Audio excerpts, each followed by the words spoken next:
मुट्ठी भर फिरका परस्तों ने इस तहजीब को तार-तार करने की कोशिश इस मुल्क में लोग कर रहे हैं। बिस्मिल्लाहिर्रहमानिर्रहीम।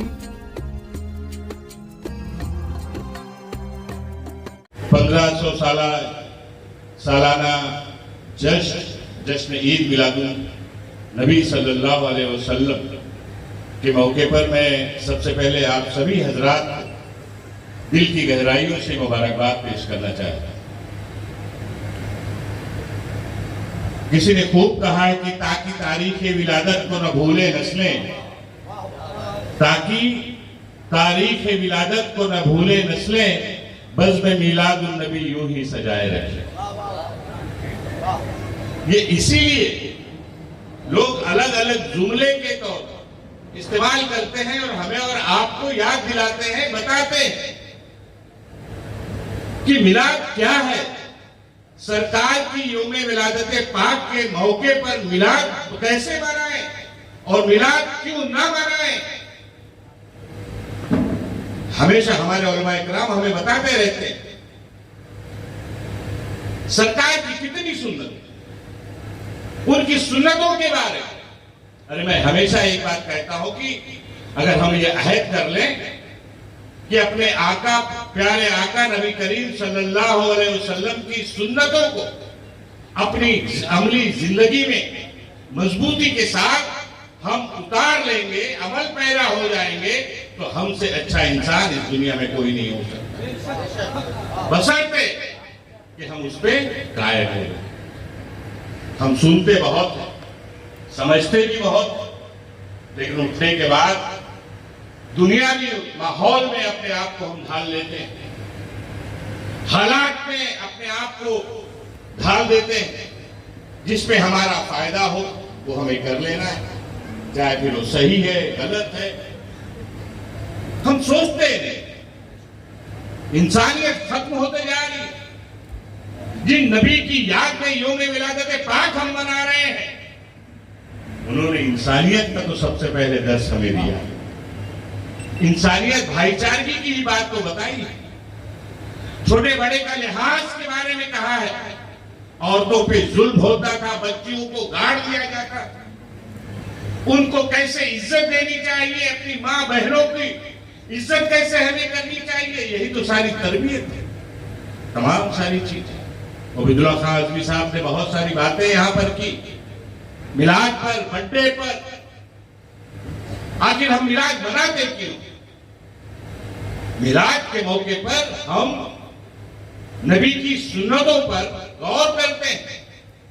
हमारे आका ने जो हमें दर्श दिया है, फरमाया है, उसे हम सुनते हैं, समझते हैं, अपनी जिंदगी को बेहतर बनाने की हम कोशिश करते हैं। ये दिन हमें मिलता है। वैसे तो हमें रोज सुनना चाहिए, रोज समझना चाहिए, रोज पढ़ना चाहिए, रोज सीखना चाहिए। आदमी दुनिया में आता है, पैदा होने से लेकर मौत की आगोश तक उसे सीखना चाहिए, समझना चाहिए और अपनी जिंदगी को बेहतर बनाने के लिए कोशिश करते रहना चाहिए। भाई जगताप ने यहां पर कहा कि गणपति त्योहार का 5 तारीख को गणेश उत्सव था, गणेश विसर्जन था। 6 तारीख को 5 को जश्न ईद मिलादुन नबी चांद के मुताबिक ईद मिलाद था। हम लोगों ने तय किया कि दीनी जितने भी हमारे काम हैं वो काम हम 5 तारीख को मस्जिदों में, अपने घरों में, अपने मोहल्लों में करेंगे। लेकिन हमारे जो जलसे और जुलूस है उसको हम 8 तारीख को करेंगे, ताकि हमारे हमवतन भाइयों का जो त्योहार है वो भी खुशी के साथ निकले और जश्न ईद मिलाद के मौके पर निकलने वाला जलसा और जुलूस वो भी खुशी खुशी निकले, ताकि हर त्योहार में लोग शरीक हो सके। ये हमारे मुल्क की सबसे बड़ी तहजीब रही है, जिसे हम गंगा जमुनी तहजीब कहते हैं। ये अलग बात है कि कुछ मुट्ठी भर फिरका परस्तों ने इस तहजीब को तार-तार करने की कोशिश इस मुल्क में लोग कर रहे हैं। उससे को हमें मजबूत करना है, हमें बचाए रखना है। ये तहजीब हमारे मुल्क को मजबूत कर सकती है, हमारी हिंदू, मुस्लिम, सिख, ईसाई एकता को मजबूत कर सकती है, इंसानियत को मजबूत करती है। इसको हमें इसी तरह से आगे बढ़ाए रखने का काम हमें करते रहना है। मैं ज्यादा वक्त नहीं लेना चाहता। रात तक 10-11 बजे तक जुलूस चलेगा। कई जगह पे मुझे मौका मिलेगा, मैं आपसे खिताब करूंगा, बात करूंगा। हम आज सुनना चाहते, जिनको हम सुनना चाहते हैं, इसीलिए आज वहीदुल्लाह खान आजमी साहब की तबीयत अलील होने के बावजूद उन्होंने मुझे वो उस दिन परसों शायद बंगाल से आए, सवेरे आए। उन्होंने कहा कि 8 तारीख को मैं बंबई में हूँ, नसीम भाई मैं खुद आना चाहता हूँ, शरीक होना चाहता हूँ, क्योंकि हमारे सरकार का विराद है। और आज तबीयत अलील होने के बाद भी, लेकिन मुझे नहीं लगता है कि तबीयत उनकी अलील है। माशाअल्लाह, आपने देखा वही पुरानी आवाज जो बंबई में बोलते थे तो दिल्ली हिलती थी, यही वहीदुल्लाह खान आजमी साहब की वही आवाज माशाअल्लाह आज भी है। और आने वाले दिनों में भी यही कायम रहे, हम सबकी दुआ है। सेहताबी के अल्लाह ताला उन्हें जिंदगी दे, नबी पाक के सदके में उनको इसी तरह से मजबूती के साथ ताकतवर रखे और हम सब की रहनुमाई करने का बार बार उन्हें मौका मिले। ये हम सब की आज के दिन खुसूसी तौर पर दुआ है। मैं ज्यादा लंबी बात ना करते हुए आप सबसे इतना ही कहूंगा, जैसे हजरत मौलाना आजमी साहब ने कहा, वहीदुल्लाह साहब ने कहा कि आज कम से कम एक चीज आप ये तय करेंगे, मैं उसको दोहराना चाहता हूं। आज़म करके उठिए कि आज से इस स्टेज से, इस पिंडाल से निकलने के बाद अभी से मरते दम तक हम झूठ नहीं बोलेंगे। अहद करते हैं।